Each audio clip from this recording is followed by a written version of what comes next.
సంధ్యా theatre తొక్కేసలాటలో మృతి చెందిన రేవతి కుమార్తె శాన్విక మాటలు కన్నీళ్లు పెట్టిస్తున్నాయి. అమ్మకు ఏం జరిగిందో తెలియని ఆ చిన్నారి తన తల్లి ఊరిలో ఉందని నమ్ముతోంది. ఎవరు ఆమెను కదిపినా ఇదే చెబుతోంది. అమ్మ ఊరికి వెలికింది, తిరిగి రానంటోంది అంటూ ఆ చిన్నారి చెప్పడం పలువురిని కండతడి పెట్టిస్తుంది. అమ్మంటే చాలా ఇష్టం, బాగా గుర్తొస్తుందని ఆ చిన్నారి చెబుతోంది.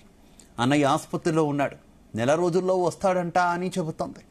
బాగా చదువుకోవాలని అమ్మ చెప్పేదంటున్న ఆ చిన్నారి మాటలు అందరి హృదయాలను పరవెక్కిస్తున్నాయి.